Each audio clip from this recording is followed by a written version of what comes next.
Good morning dear aspirants, welcome back to our YouTube channel Study Do max.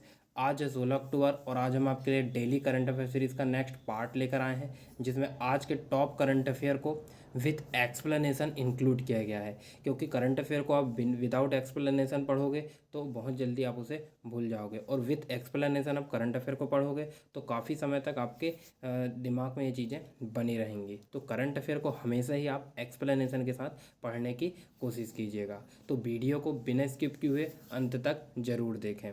तो चलिए शुरुआत करते हैं पहले क्वेश्चन से। 17वां प्रवासी भारतीय दिवस समारोह का आयोजन किस राज्य में किया जाएगा? तो इसका जो राइट आंसर होगा ऑप्शन डी, मध्य प्रदेश।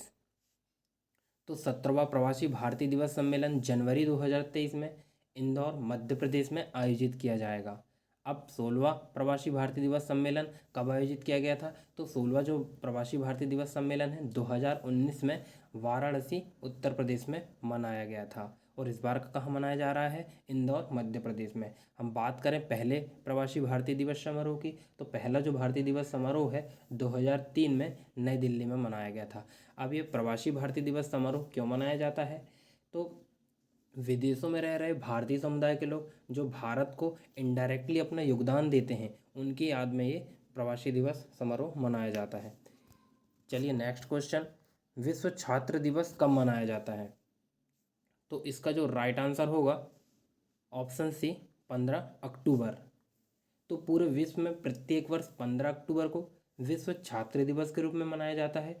अब यह किसकी याद में मनाया जाता है? तो भारत के पूर्व राष्ट्रपति एपीजे अब्दुल कलाम, जिन्हें हम मिसाइल मैन भी कहते हैं, इनके जन्म दिवस के उपलक्ष्य पर पूरे विश्व भर में 15 अक्टूबर को विश्व छात्र दिवस मनाया जाता है। अब बात हो रही है एपीजे अब्दुल कलाम जी की, तो एपीजे अब्दुल कलाम का जन्म कब हुआ था? 1931 में हुआ था, रामेश्वरम, तमिलनाडु में। और ये भारत के 11वें राष्ट्रपति भी रह चुके हैं, और इनको 1997 में भारत रत्न पुरस्कार भी मिल चुका है। चलिए नेक्स्ट क्वेश्चन, वैश्विक भूख सूचकांक 2022 में भारत किस नंबर पर है? तो इसका जो राइट आंसर होगा ऑप्शन ए, 107वें नंबर पर। तो हाल ही में जारी ग्लोबल हंगर इंडेक्स यानी कि भूखमरी सूचकांक में भारत को 107वां स्थान मिला है, जबकि पिछली रिपोर्ट में भारत की रैंकिंग 101 थी। तो लगातार भारत की स्थिति खराब होती जा रही है। पिछली रिपोर्ट की तुलना में इस वर्ष जो है भारत की रैंकिंग में 6 स्थान की गिरावट दर्ज की गई है। अब इस रिपोर्ट को कौन जारी करता है? तो इस रिपोर्ट को आयरलैंड और जर्मनी की गैर सरकारी संस्था जारी करती है। हालांकि भारत सरकार ने इस रिपोर्ट का बहिष्कार किया है। चलिए नेक्स्ट क्वेश्चन, अब्दुल लतीफ़ रशीद किस देश के नए राष्ट्रपति चुने गए हैं? तो इसका जो राइट आंसर होगा ऑप्शन ए, इराक। तो अब्दुल लतीफ़ रशीद को इराक का नया राष्ट्रपति बनाया गया है। इससे पहले इराक के राष्ट्रपति कौन थे? तो बरहम साली इससे पहले इराक के राष्ट्रपति थे। अब बात हो रही इराक की, तो इराक की राजधानी है बगदाद, और इराक के प्राइम मिनिस्टर कौन है? मुस्तफ़ा अल कथीमी। कौन है? मुस्तफ़ा अल कथीमी। और यहाँ की मुद्रा क्या है? दिनार है। इराक की मुद्रा क्या है? दिनार है। और अभी राष्ट्रपति कौन चुने गए हैं? अब्दुल लतीफ़ रशीद। चलिए नेक्स्ट क्वेश्चन, हाल ही में किस राज्य में मेगा कायाक महोत्सव का आयोजन किया गया है? तो इसका जो राइट आंसर होगा ऑप्शन ए, मेघालय। तो मेघा कायाक फेस्टिवल का आयोजन मेघालय में किया जा रहा है, जो 4 दिवसीय फेस्टिवल होगा। इस महोत्सव में 20 देशों के प्रतिभागी हिस्सा लेंगे, और यह महोत्सव मेघालय में उमथम गांव में सुरम्य नदी पर आयोजित किया जा रहा है। ये क्वेश्चन आ सकता है कि मेघा कायाक महोत्सव किस नदी पर आयोजित किया गया? तो सुरम्य नदी पर आयोजित किया गया। अब बात हो रही है मेघालय की, तो मेघालय की राजधानी है शिलोंग। मेघालय के मुख्यमंत्री हैं कॉनराड संगमा, और मेघालय के राज्यपाल हैं बी.डी. मिश्रा। चलिए नेक्स्ट क्वेश्चन, हाल ही में जारी वर्ल्ड यूनिवर्सिटी रैंकिंग में कौन सा भारतीय संस्थान शीर्ष पर रहा है? तो इसका जो राइट आंसर होगा ऑप्शन डी, आईआईटी बेंगलुरु। तो टाइम हायर एजुकेशन ने वर्ल्ड यूनिवर्सिटी रैंकिंग की रिपोर्ट अभी हाल ही में जारी की है, जिसमें आईआईटी बेंगलोर 2023 में भारत का शीर्ष रैंक वाला संस्थान है। हालांकि बाकी आईआईटी संस्थानों ने इस रिपोर्ट का बहिष्कार किया है। इस रिपोर्ट में ऑक्सफोर्ड यूनिवर्सिटी को पहला स्थान मिला है। अब बात हो रही है बेंगलोर की, तो बेंगलोर कर्नाटक की राजधानी है, और कर्नाटक के मुख्यमंत्री हैं बासवराज बोम्मई, और कर्नाटक के राज्यपाल हैं थावरचंद गहलोत। चलिए नेक्स्ट क्वेश्चन, किस राज्य में ऊना IIT का उद्घाटन प्रधानमंत्री नरेंद्र मोदी द्वारा किया गया? तो इसका जो राइट आंसर होगा ऑप्शन बी हिमाचल प्रदेश। तो हिमाचल प्रदेश में नरेंद्र मोदी द्वारा ऊना IIT का उद्घाटन किया गया। साथ ही ऊना में ब्लक ड्रग पार्क का भी उद्घाटन किया गया। साथ ही ब्लक ड्रग पार्क का भी उद्घाटन किया गया। और ऊना में अभी हाल ही में भारत की चौथी वंदे भारत ट्रेन का भी हरी झंडी दिखा करके नरेंद्र मोदी जी ने उद्घाटन किया। अब बात हो रही है हिमाचल प्रदेश की, तो हिमाचल प्रदेश की ग्रीष्मकालीन राजधानी शिमला है, वहीं शीतकालीन राजधानी क्या है? धर्मशाला। हिमाचल प्रदेश के प्रेजेंट टाइम पर चीफ मिनिस्टर कौन है? जयराम ठाकुर है। और राज्यपाल कौन है? RV अर्लेकर। चलिए नेक्स्ट क्वेश्चन, डॉक्टर आदर्श श्रीका किस देश में भारत के अगले राजदूत नियुक्त हुए हैं? तो इसका जो राइट आंसर होगा ऑप्शन ए कुवैत।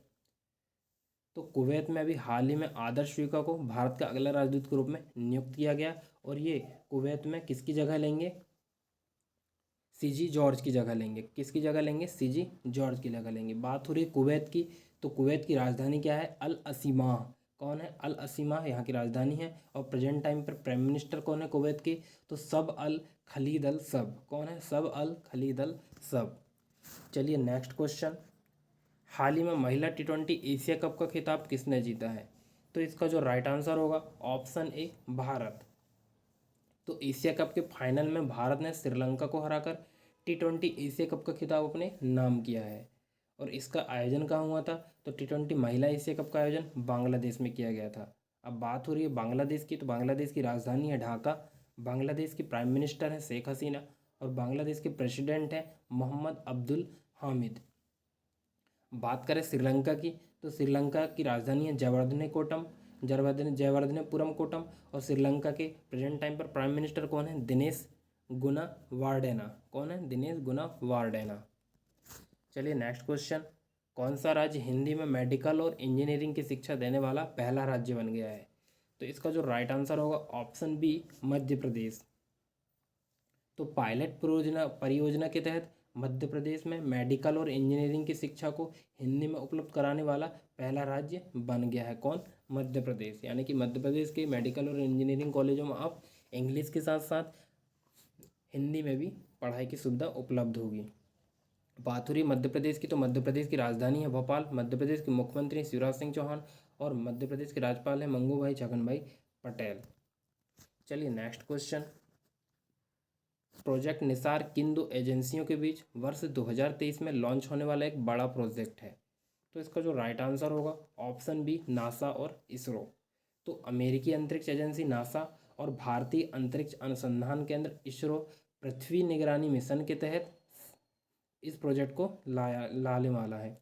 बात करें नासा की, तो नासा यानी कि national aeronautics and space administration, इसकी स्थापना हुई थी 1958 में। और इसका मुख्यालय है वाशिंगटन DC में। और प्रेजेंट टाइम पर इसके प्रेसिडेंट कौन है? Bill Nelson. नासा के प्रमुख कौन है? Bill Nelson.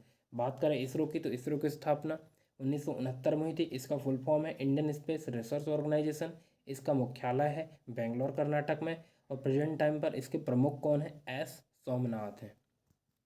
तो चलिए दोस्तों, इसी के साथ हमारा आज का लेक्चर एंड होता है। तो ये रहे दोस्तों आज के हमारे टॉप मोस्ट करंट अफेयर के क्वेश्चन। यदि आपको हमारे द्वारा दी गई जानकारी पसंद आती है तो आप हमारे चैनल स्टडी डू मैथ्स को लाइक, सब्सक्राइब एंड शेयर कर सकते हैं। और आज के करंट अफेयर की PDF मैं अपने टेलीग्राम चैनल पर डाल दूंगा, तो और उसकी लिंक आपको डिस्क्रिप्शन में मिल जाएगी, तो आप वहाँ जाकर ईजिली डाउनलोड कर सकते हैं। Thank you.